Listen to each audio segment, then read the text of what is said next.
Coba bayangin deh, apa hubungannya seorang nelayan di tengah laut sama seorang coder yang lagi sibuk membangun aplikasi? Kelihatannya jauh banget ya. Tapi ternyata ada satu benang merah yang kuat banget yang nyambungin mereka berdua. Namanya matematika. Hari ini kita bakal kupas tuntas hubungan unik ini. Dari dunia pesisir langsung ke dunia kode. Kalau dengar kata matematika, mungkin yang langsung kebayang di kepala kita tuh kayak gini ya. Simbol-simbol aneh, rumus-rumus rumit yang bikin pusing. Rasanya kayak, ini buat apa sih di kehidupan nyata, bener nggak? Tapi gimana kalau kita coba lihat matematika dari sudut pandang yang beda? Bukan sebagai pelajaran yang nyeremin, tapi sebagai sebuah alat bantu. Yep, alat praktis yang bisa nuntun nahkoda kapal di lautan luas dan, percaya atau enggak, jadi fondasi buat aplikasi-aplikasi canggih di HP kita. Nah, ini nih inti dari obrolan kita hari ini. Logika yang dipakai seorang kapten kapal buat navigasi, itu tuh logika yang sama persis yang dipakai programmer buat nulis kode. Kedengarannya mustahil. Ayo kita selami bareng-bareng. Oke, kita mulai petualangan kita dari laut. Gimana sih angka bisa bantu kita buat ngertiin apa yang terjadi di dunia pesisir? Yang pertama, kita kenalan sama bilangan bulat. Gampangnya ini tuh angka yang utuh, nggak pakai koma-komaan. Tapi yang bikin dia keren adalah dia punya kekuatan super, angka negatif. Dengan angka negatif, kita bisa ngukur apa aja yang ada di bawah titik nol. Contoh paling gampang, ya kedalaman laut. Dan di dunia pesisir ini kepake banget loh. Kedalaman laut itu ditulisnya minus 50 meter. Suhu cold storage buat nyimpen ikan minus 4 derajat Celcius. Bahkan utang pun sebenarnya bisa kita anggap sebagai angka negatif. Jadi ini cara yang super praktis buat ngasih tahu konsep di bawah nol. Nah, disinilah serunya. Konsep yang sama persis ini di dunia coding juga ada. Namanya integer, atau sering disingkat jadi int.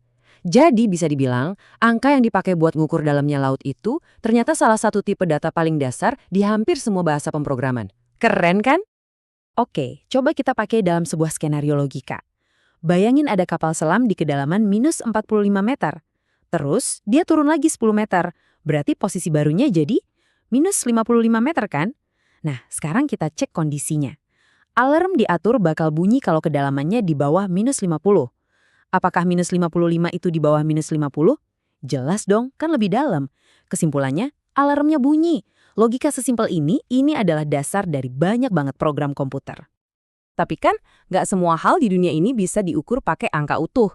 Gimana cara kita ngitung setengah tangki bensin atau seperempat dari total tangkapan ikan? Nah, disinilah bilangan rasional masuk. Atau gampangnya, ya pecahan dan desimal. Dan tebak, di dunia digital juga ada, pastinya. Dalam coding, angka-angka desimal ini punya nama khusus, float. Jadi tiap kali kamu lihat harga barang di e-commerce yang ada koma-komanya, nah itu si float lagi beraksi. Coba deh lihat tabel ini. Kalau kita disuruh bandingin pecahan, kayak 6/5 ton sama 1/4 ton, agak ribet ya.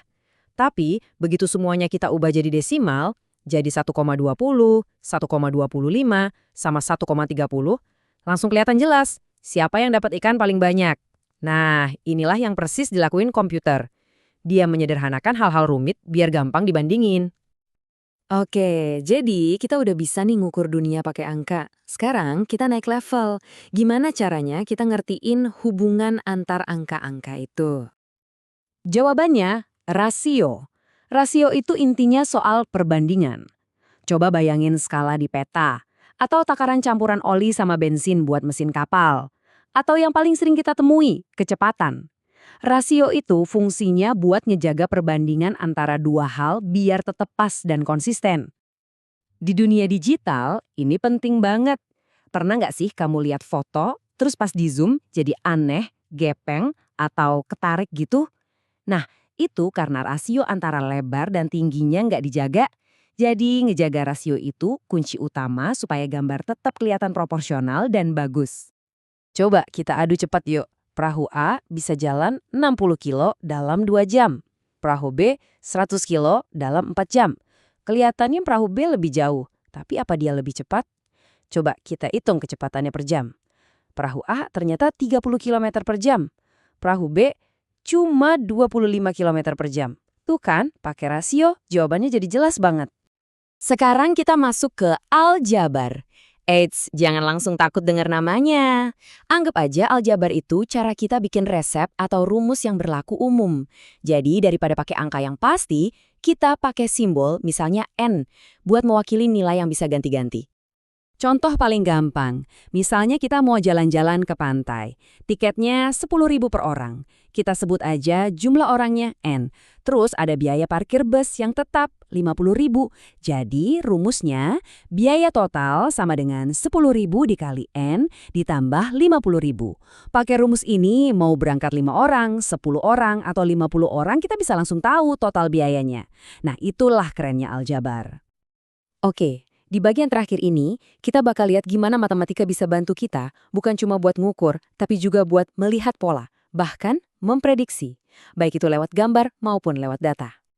Kita mulai dengan konsep namanya kesebangunan. Ini konsep geometri yang simpel tapi ampuh banget. Artinya, dua benda punya bentuk yang sama persis tapi ukurannya beda. Contohnya, bayangan. Bayangan pohon sama bayangan tiang di siang hari yang sama itu pasti ngebentuk segitiga yang sebangun. Dan ini gunanya praktis banget. Misal, kita punya foto ukuran 10 kali 15 cm. Kita mau nampilin foto ini di layar yang tingginya 300 cm. Biar gambarnya nggak aneh, lebarnya harus berapa?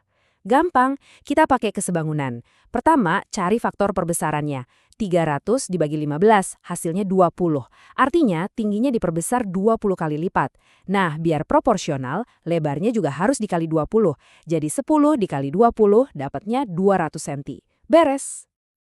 Sekarang, coba kita geser ke data. Lihat data penjualan ikan ini.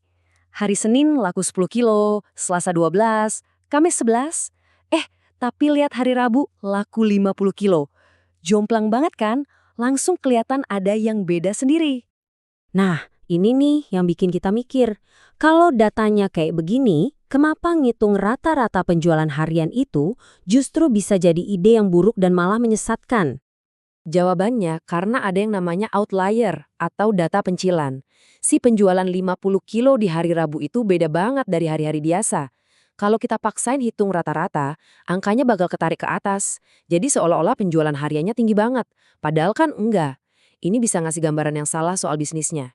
Ngertiin konsep outlier ini penting banget.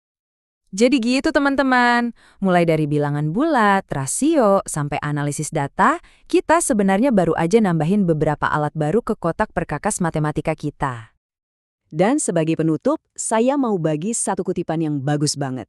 Kamu bukan tidak bisa, kamu hanya belum bisa. Perhatiin kata belumnya? Kata ini kuat banget. Dia mengubah tembok nggak bisa jadi sebuah jalan yang lagi kita lewatin. Jadi sekarang setelah kita lihat gimana logika yang sama bisa nuntun kapal di laut dan nulis kode di komputer, pertanyaannya udah bukan lagi matematika itu gunanya apa, tapi lebih ke dengan semua alat ini, kira-kira apa yang bakal kamu ciptakan selanjutnya?